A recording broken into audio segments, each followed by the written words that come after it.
So joining us now is CBS News political director Fin Gómez to talk more about this and the 2024 race.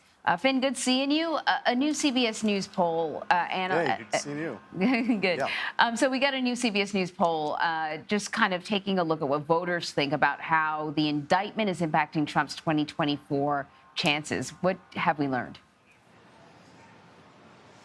Well, Anne-Marie and Vlad, good morning. Despite this being the arraignment day, despite Donald Trump facing this historic indictment, the first that a former president has faced by federal prosecutors, Trump is still maintaining a strong lead in this Republican primary presidential race. Or according to our new polling, Republican primary voters still see Trump as the best shot against President Biden, though DeSantis is not far behind. But on the question to these primary voters, Anne-Marie, on whether who would beat Biden, 62% of Republican primary voters cited Trump, 50% cited DeSantis, and 20% cited Tim Scott, the senator from South Carolina. So despite this, despite the controversy, despite this indictment that he's facing, he still has his strength within the Republican Party. If you recall, there was an earlier poll that came out by our great elections and survey unit led by Anthony Salvanto, and that poll said that 76% of Republican primary voters believe that this indictment today is politically motivated, an astonishing amount if you compare that to the rest of potential voters. So I think that it is really telling that despite this damning portrait that this indictment paints, the former president is still the front runner in this race. Candidate Chris Christie, Finn, participated in a CNN town hall last night. I want to play a bit of what he said about the former president. Ego run amok, and he is now going to put this country through this when we didn't have to go through it. Everyone's blaming the prosecutors. He did it. It's his conduct. So, Finn, the governor makes a good point there that this is all due to the president's actions. He was asked to return those documents. He refused to do so. What else did he say about his potential opponent?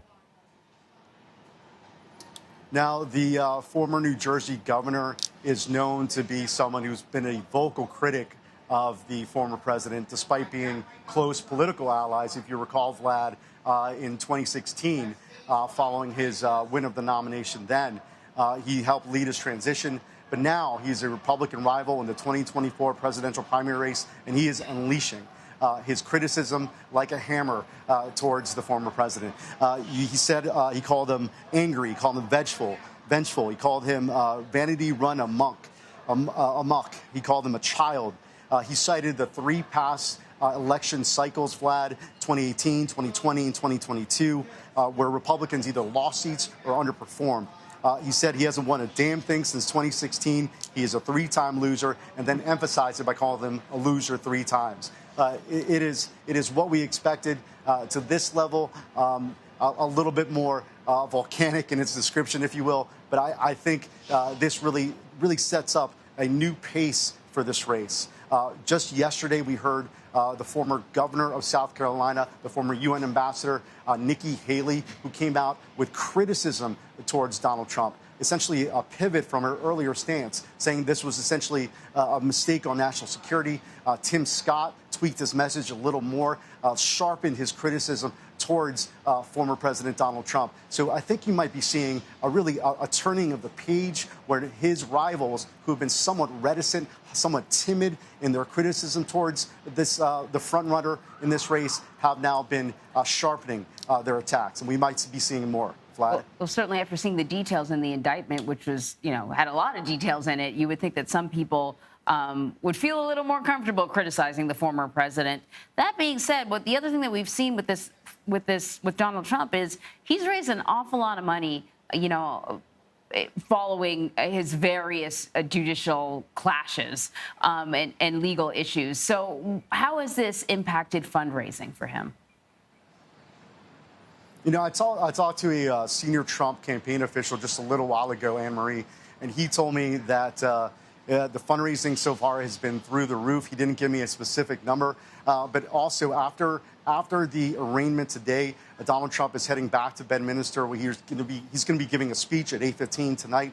But following that speech, those remarks, he's going to be holding a fundraising event at his golf club there in New Jersey with some of his top donors. The target amount that they're trying to net out of this event, $2 million. If you recall, after his last arraignment, after the last two in New York, his fundraising numbers actually went up. So that expectation is still there. He's looking to also show some strength by showing these numbers against his rivals, who may not be raising quite at that same pace. Maybe Ron DeSantis has a lot of strength financially, but I think that this, by being directly the result of what's happening today, this arraignment, I think it shows to them they're trying to express and convey that they have momentum and strength going forward into the cycle. All right, Fin Gómez, it all starts in just a couple of hours. Thank you very much.